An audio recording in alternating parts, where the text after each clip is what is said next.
Father के land में पैदा हुआ बिटवा मिल गए भाई साहब। हम इजराइल के भाई हैं, हम इजराइल के सगे भाई हैं। क्या बोला तूने? हम इजराइल के सगे भाई हैं। तुम्हारे बाप कितने हैं? मेरा दादा बाप। Israel is their fatherland. भाई साहब फादरलैंड, गोबर आ रही है भाई साहब, गोबर आ रही है, गौरव आ रहा है, गौरव आ रहा है, गौरव आ रही है भाई साहब, सगा भाई हैं इजराइल के। अब ये सब मत पूछ लेना, वो पूरा प्रोसेस जो है कैसे पैदा होते हैं, सगा भैया कैसे हो सकते हैं किसी के, ये सब मत पूछने लगना पूरा कि भाई हम बता के या वीडियो चला के दिखाएं कोई ऐसा जो है बायोलॉजिकल वाला जो है कैसे होते हैं सगे भैया जो है। भाई साहब हम तो सिर्फ इतना जानते हैं भाई साहब, सगा भाई बोल रहे हैं इजराइल के सगा भाई। भाई साहब पूरा देख लो आप, कितने बार बोला है, इतने बार बोला है भाई साहब। कभी किसी को बना लेते हैं, अभी ट्रम्प अंकल जो वो भी पॉपो थे, अब इजराइल वाले पॉपो हो गए भाई साहब। एक बात मैं बिल्कुल साफ साफ, ये मैं नहीं कह रहा, ये भारतीय खुद कह रहे हैं। इस तरह की बातें हम इस प्लेटफॉर्म पर नहीं करते, लेकिन अब जब सामने आ गई है तो आपने देख भी लिया होगा कि कैसे नरेंद्र मोदी के चमचे गोबर आर्या को उसके अपने लोग जलील कर रहे हैं कि तुम सक्के भाई कहते हो ना इजराइल को, तो फिर बायोलॉजिकली कैसे सक्के भाई होते हैं वो पता ही होगा। और दूसरा, मोदी भी फादरलैंड कहकर आया है इजराइल को। खैर सुनते हैं, एंजॉय करते हैं, क्योंकि गोबर आर्या की जस्टिफिकेशन भी काम नहीं आई और उसके बाद भी उसे जलील किया जा रहा है। यहां पर कहना चाहता हूं बिना किसी रोक टोक के और बिना किसी शर्म के, इस मुल्क का जितना नुकसान हमारे गोदी मीडिया ने किया है उतना नुकसान कोई और कर भी नहीं सकता। इस देश का दुश्मन न तो पाकिस्तान है न कोई और मुल्क है, इस देश का सबसे बड़ा दुश्मन है हमारा गोदी मीडिया, जो दुनिया भर में हमारे दुश्मन बनाता है। ऑपरेशन सिंदूर के दौरान इसी गोदी मीडिया ने इतना गंदा कवरेज किया, कोई आसिम मुनीर को गिरफ्तार करवा रहा था, कोई कराची पर अटैक करवा रहा था, कोई शहबाज शरीफ को गिरफ्तार करवा रहा था, और इन सारे तमाशों की वजह से दुनिया में हमारी सिर्फ और सिर्फ बेइज्जती हुई है। और आज जब ईरान का सारा मामला चल रहा है उस समय भी इस तरह की गंदी और घटिया कवरेज की जा रही है कि जो ईरान ये कहता है कि हिंदुस्तान हमारे 5 दोस्तों में से है, उसको तेल भेजने के लिए हम किसी तरह का कोई टाल नहीं लेंगे, उस ईरान के बारे में गंदी गंदी बातें इस मीडिया चैनल्स पर की जा रही। ताजा एग्जांपल है, एक कोई मेजर गौरव आर्या है, बताया जाता है कि 6 साल कुल मिलाकर नौकरी की है।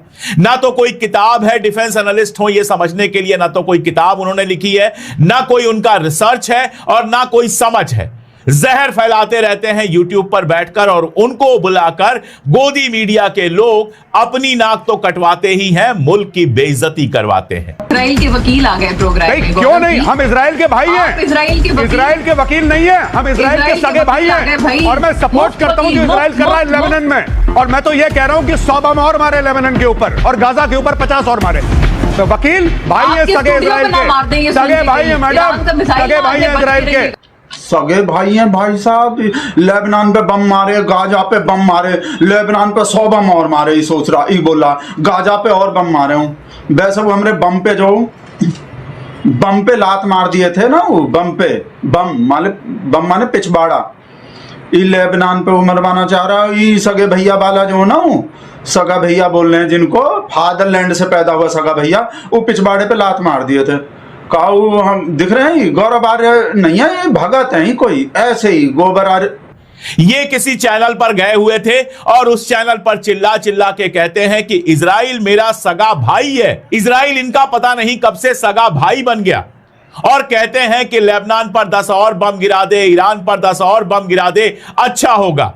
ये इंसान है या इंसान के रूप में जानवर हैं कि सारी दुनिया जो देख पा रही है, यहां तक कि इजराइल के दोस्त जो मुल्क रहे हैं, इंग्लैंड और फ्रांस और इस तरह के मुल्क, वो भी जो देख पा रहे हैं कि आम शहरियों को बेरूत में मारा गया, शहर का मकान गिराया गया, शहर के वेस्ट टाइम में जिस समय खूब गहमा गहमी रहती है उस वक्त जानबूझकर बम गिराया गया और सैकड़ों लोगों को मार दिया गया, औरतों और बच्चों को मार दिया गया, जिसकी मजम्मत सारी दुनिया कर रही है। यह आदमी खड़ा होकर टीवी चैनल पर खड़ा होकर इस तरह की घटिया बात करता है, इस तरह की चीज कहता है और कहता है इजराइल मेरा सगा भाई है।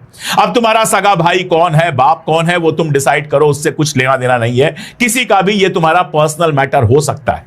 लेकिन जिस वक्त हिंदुस्तान ईरान के साथ रिश्ते सुधारने की कोशिश कर रहा है, प्रधानमंत्री मोदी ने पेजेश्कियन से बात की, हमारे विदेश मंत्री ने कई राउंड वहां के विदेश मंत्री आरागची साहब से बात की। आरागची साहब का जिक्र आया तो मुझे याद आया कि जब 12 रोजा जंग जब चल रही थी तब भी इस आदमी ने आरागची साहब के बारे में बहुत घटिया लिखा था, गंदी गाली दी थी, जिसके चलते ईरान में जबरदस्त एक माहौल बना था कि हिंदुस्तान इस सब के बाद भी अगर जंग ख़त्म होती है, अल्लाह करता है पाकिस्तान के थ्रू कोई नेगोशिएशन कामयाब होती हैं, जिसके कुछ इम्कानात हैं कुछ नहीं है, अल्लाह करे ख़त्म हो जाए क्योंकि पूरी दुनिया का फ़ायदा है।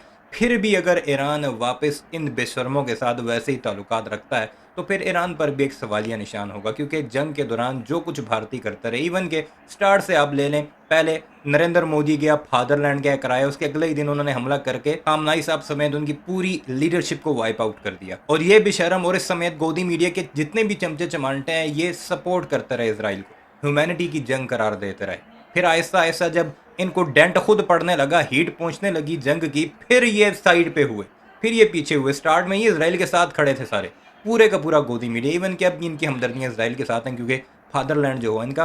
तो अगर ईरान कुछ ऐसा करता है, फिर वही गर्मजोशी दिखाता है, उस पर सैंक्शंस हटती हैं और चाबहार पोर्ट उनके हवाले करता है, तो फिर तो सवालिया निशान होंगे। क्योंकि पहले भी पाकिस्तानियों को बड़ी रिजर्वेशन थी, लेकिन हमने जंग के दौरान बड़े खुले दिल से ईरान को सपोर्ट किया, पूरी नेशन पाकिस्तान की से सपोर्ट करती रही। में लोग ऐसा कह रहे हैं। गौरव आर्य जैसा जो नहीं है वो भगत है भाई साहब, इसके पिछवाड़े पे का वो पसंद नहीं करते, ऐसे मूर्ति पूजा को जो बुरा मानते हैं। और हमारे देश में तो मूर्ति पूजा किया ही जाता है, और सुनते हम तो खतना भी करवाता है वो लोग के तरह, वो पिंचर वाले लोग की तरह ही खतना भी करवाता है, मूर्ति पूजा को भी बुरा मानता है और बीफ भी खाता है सब सारा। फिर भी उसके बावजूद भी सगा भैया हैं गौरव आर्य फिर भी बोल रहे हैं भाई साहब सगे भैया हैं। सगा भैया मतलब अब कुछ लिब्रांडो जो बकवास कर रहा कि कौन उधर कोई गया था, उधर से इधर कोई आया था, वो कैसे हो गए किसी को भी पौ बना लेते हैं, कोई वही नहीं है भाई साहब,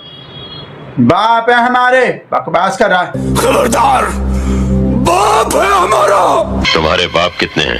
मेरा दादा बाप। Israel is their fatherland and India their Motherland.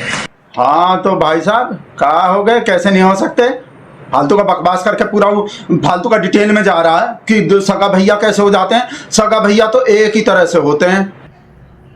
तो आज की हमारी वीडियो का आपने रिएक्शन सुना है कि ईरान, इसराइल और अमेरिका के दरमियान जो जंग चल रही है उसको लेकर आज की वीडियो का हमारा रिएक्शन था।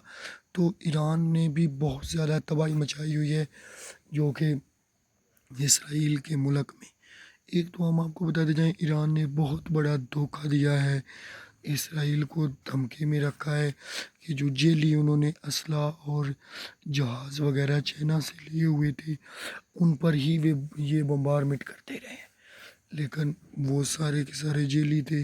इनका असला ज़ाया करवाने के लिए बांग्लादेश जो ईरान ने साजिश की थी वो कामयाब रही, और ईरान भी बहुत ज़्यादा तबाही कर रहा है इसराइल में।